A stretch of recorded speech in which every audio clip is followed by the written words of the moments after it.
kepentingan atau uang dan segala macam.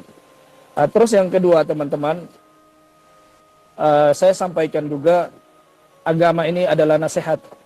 Kata Nabi sallallahu alaihi wasallam, ad-dinun nasiha. Agama ini adalah nasihat. Man ra'a minkum munkaran falyughayyir bi yadihi fa in lam yastati bil lisanihi fa in lam yastati bi qalbihi. Jadi Nabi sallallahu alaihi wasallam memerintahkan kita untuk mengingkari sebuah kebatilan.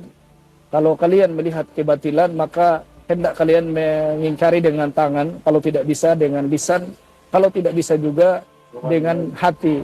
Dan itu adalah adfa'ul wadhalika adfa'ul iman. Demikian itu adalah termasuk lemahnya iman. Dan di sini teman-teman, saya tidak akan memfitnah klan Ba'alawi dan saya tidak akan framing. Insya Allah saya akan berusaha mungkin untuk insaf, berada di tengah-tengah untuk menyampaikan kebenaran yang saya temukan di Yaman, yang nanti insya Allah kita buktikan satu persatu yang beredar di negeri kita tercinta.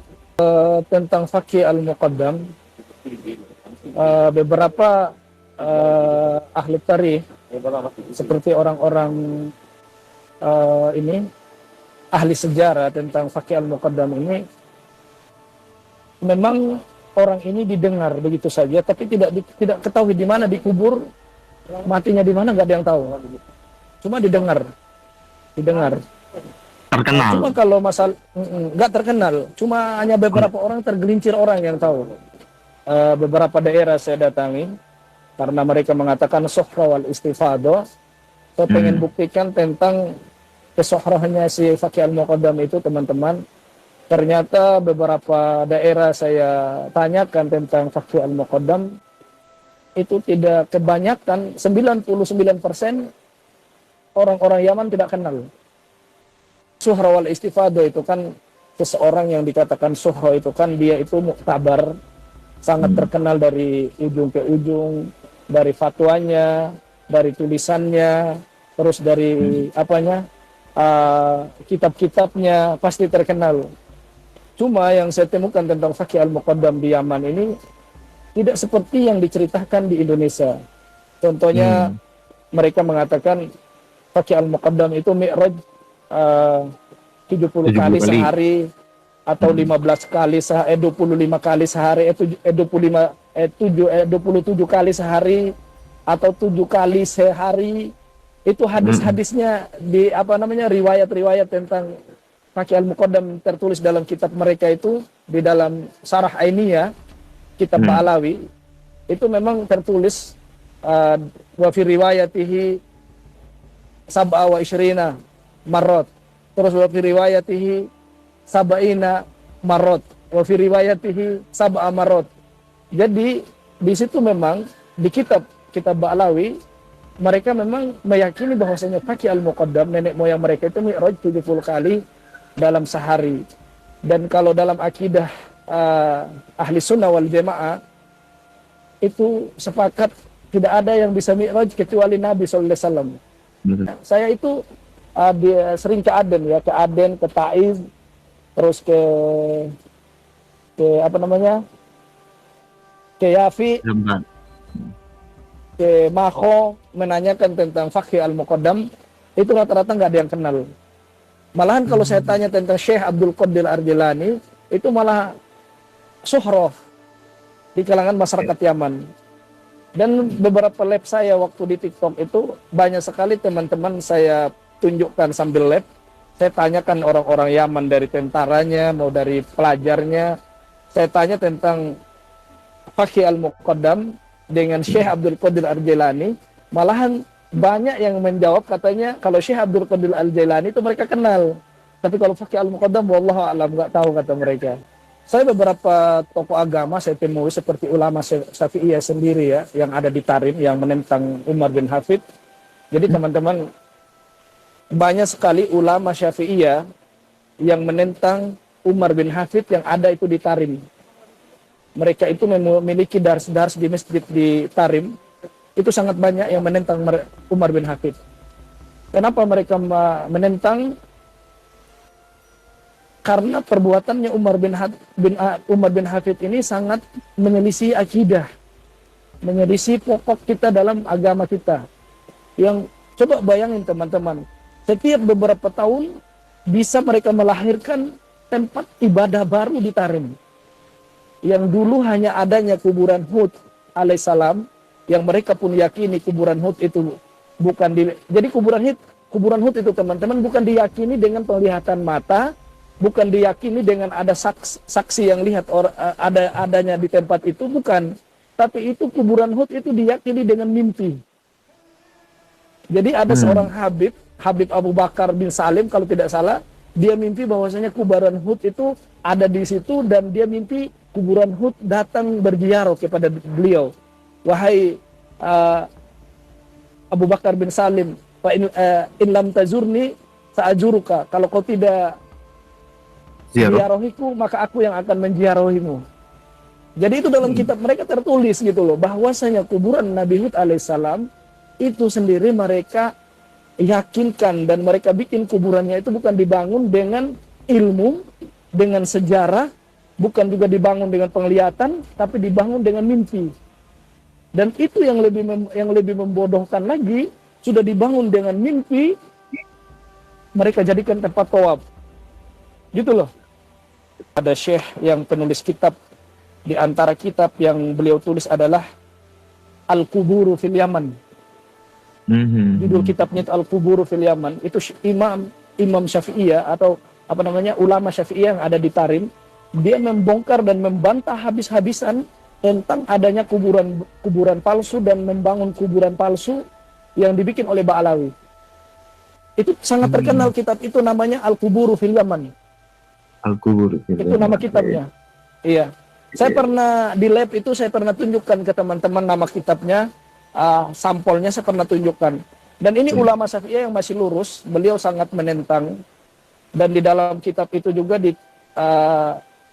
ada terdapat, saya baca sendiri kitabnya, bahwasanya di tahun 135 Hijriah atau Masih atau Allah alam saya lupa ya. Dia itu ternyata yang menggagas pertama memasangkan kain, menaruh bunga-bunga menghiasi kuburan, itu adalah seorang Habib pelakunya. Gitu loh. Di dalam kitab itu tertulis, maka yang menggagas pertama untuk membangun kuburan, menaruh kain, terus menaruh bunga-bunga seperti di Indonesia itu kan kuburan kayak megah banget, itu ada bunga aja. Itu memang di dalam kitab mereka. Itu memang yang dibantah itu oleh ulama Syafi'i yang ada di Tarim ini. Memang di dalam kitab itu ada gitu. Jadi gini teman-teman, orang Asy'ari atau orang tasawuf itu sendiri di Tarim itu teman-teman, ada memang tasawuf yang masih lurus, dan memang tasawufnya Umar bin Hafid ini memang tasawuf yang agak lain, yang sulit bisa ditebak. Rata-rata ada beberapa ulama tasawuf yang saya temui ya, saya juga nanya fikih di mereka karena mereka sangat luar biasa tentang kefikihannya. Ulama-ulama tasawuf ini, ulama Syafi'iyah ini yang saya sebut tadi, mereka itu sangat menentang keras dengan apa yang dilakukan di dekat-dekat Darul Mustafa itu, atau itu kuburan. Ada yang lebih parah teman-teman ya. Setelah tempat tawaf kuburan Hud alaihissalam beberapa puluhan tahun diresmikan, itu ada lagi tempat tawaf yang kedua, namanya mi'rab.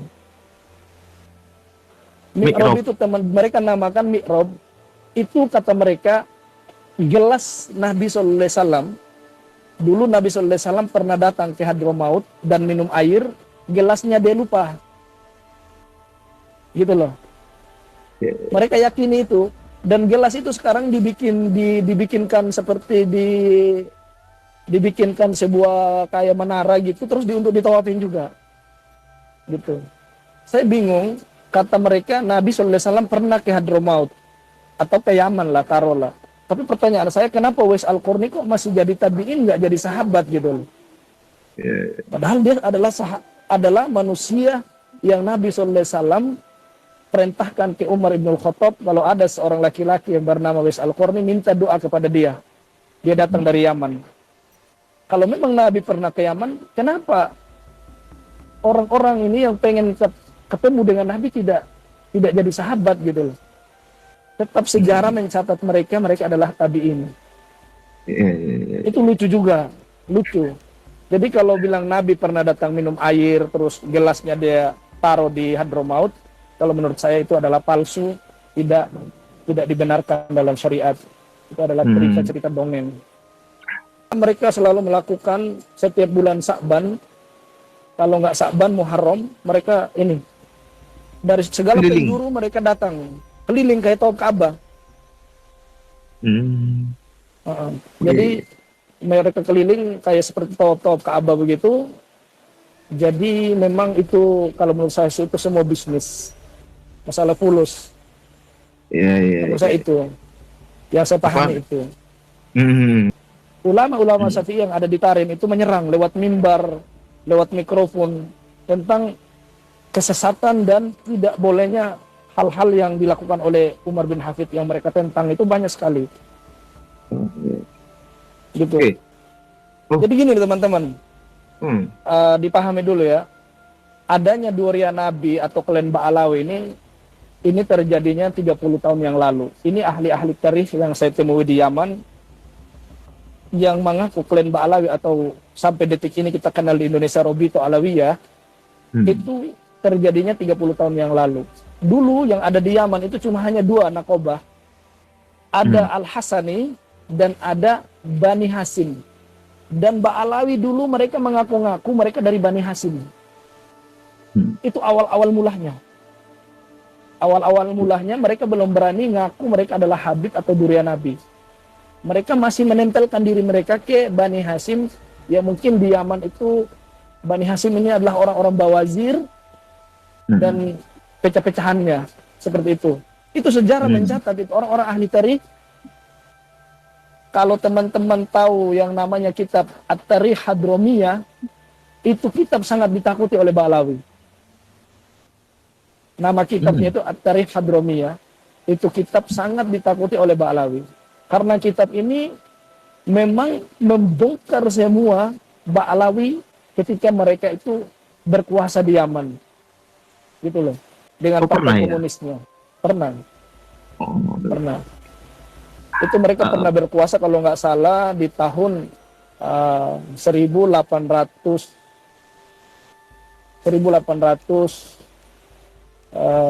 sekian lah.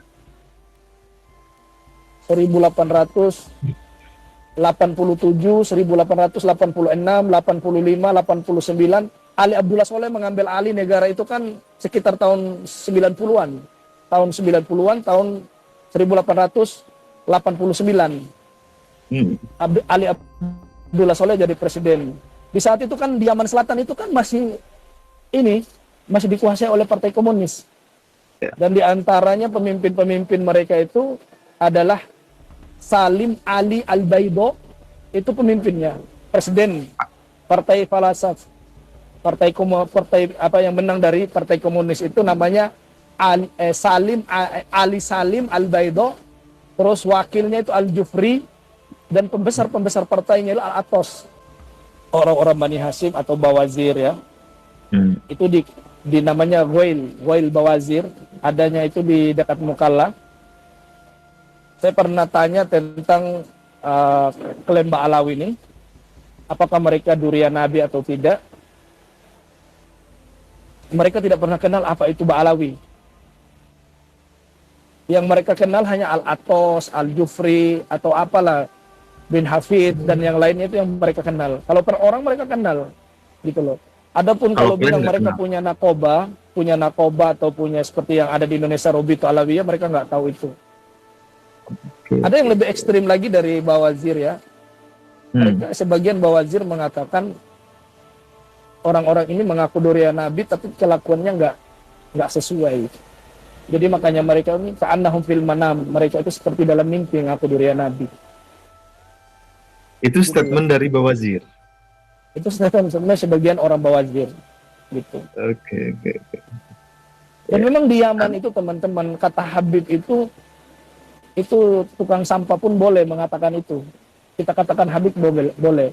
Karena kata Habib itu di Yaman itu adalah orang yang dicintai dan orang yang mencintai, bukan suatu gelar fulan alam yang terhormat atau yang tertinggi, enggak. Gitu loh. Atau nggak usah di Yaman ya, di seluruh negara Arab, di Jazirah Arab, kata Habib atau Habibah atau Habibi itu adalah sesuatu yang sudah sehari-hari. biasa bagi mereka. Iya, kita mau beli sayur ya Habib, kam ada. Udah biasa itu, kata Habib bukan gelar untuk seseorang durian Nabi gitu loh. Apalagi Ba'alawi ini kan dikatakan Habib sekitar 30 tahun yang lalu. Kan sesuatu yang lucu. Oke. Dan yang lebih parah lagi teman-teman ya, yang kita lihat kuburan-kuburan mereka yang ada di Tarim seperti ini ya. Saya tunjukkan satu contoh nenek moyang mereka yang sangat fenomena di kalangan mereka ini. Ini lihat teman-teman di HP ini. Ya. Ini satu contoh ya. Ini tidak ada sama sekali tertulis Al-Habib atau As-Sayyid, tapi langsung Asy-Syaikh Abu Bakar bin Salim. Jadi kesimpulannya teman-teman, semua kuburannya para klan Ba'alawi yang ada di Yaman, sekaliber Abu Bakar bin Salim saja itu nggak dipasang Habib atau Sayyid. Kalau di Indonesia kan itu makam-makam itu kan ada langsung Al-Habib, As-Sayyid, Al-Habib, Al-Habib, Al-Habib. Semua kuburan yang mau asli, yang mau palsunya, semua Al-Habib tertulis. Gitu loh. Jadi terbantah bahwasanya kata-kata Habib itu tidak ada di Yaman. Contohnya ini kuburan nenek moyang mereka yang sangat suhroh, kata mereka, Syekh Abu Bakar bin Salim. Itu nggak ada tulisannya Al-Habib atau As-Sayyid. Langsung aja Syekh Abu Bakar bin Salim. Gitu loh. Bang Terus Nasab, juga yang di antara yang di Tarim, seperti mereka mengatakan di Tarim itu tidak ada aspal. Ini aspal semua ini teman-teman. Ini di kuburan, di depannya kuburannya Syekh Abu Bakar bin Salim ini ada aspal. Ada ini cor-coran semen. Jadi yang ceramah teriak bilang di Tarim itu tidak sengaja tidak dibangunkan aspal gara-gara khawatir bekas kakinya wali itu tertutup. Itu dusta. Jadi kalau mau berbohong jangan nanggung gitu loh. Sekalian aja jadi Ba'alawi. Saya bongkar semuanya teman-teman, saya tunjukkan ini ada aspal. Sampai saya sebut ada satu dai yang sangat terkenal, Ustadz Abdul Somad. Saya bilang, Ustadz Abdul Somad, ini lihat ini ada aspal di Tarim ini. Cobalah kalau kita mau ceramah di depan masyarakat itu, coba bangun dengan kejujuran. Jangan sampai demi kedudukan, demi Anda mau terkenal, demi fulus, Anda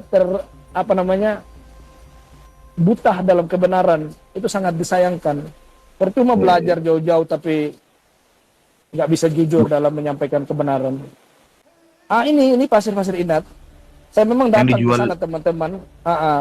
Dijual 2 juta itu. Yang dijual di Sofi sekarang 2 juta. Itu gimana ini ceritanya? Pasir-pasirnya. Ini pasir-pasirnya.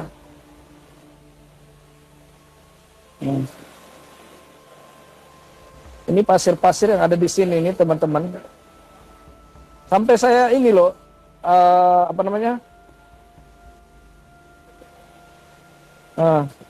saya datangi sendiri tempat-tempatnya. Saya pegang.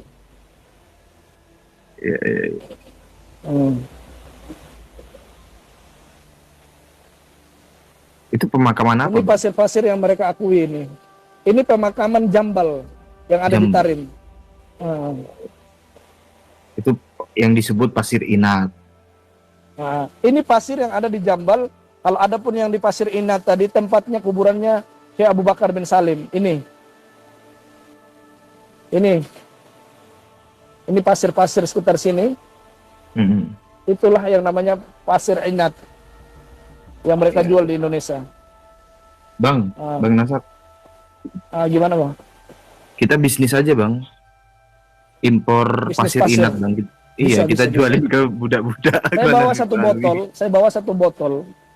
Ada Hmm, di penginapan satu botol itu saya bawa pasir. Nanti kalau teman-teman mau ketemu sama saya di bandara yang mau minta, silahkan.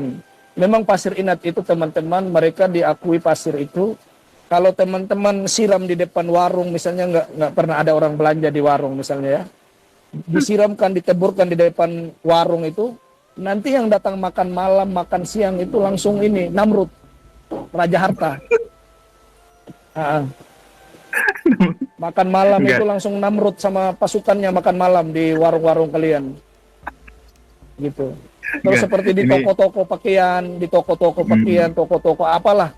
Itu kalau hmm, pasir diakui kata mereka kalau ditabur di depan-depan toko kita, itu yang datang belanja nanti langsung ini Namrud. Raja Namrud Enggak. gitu loh. Ini, Karena yang ini paling kaya raja di dunia kan Namrud.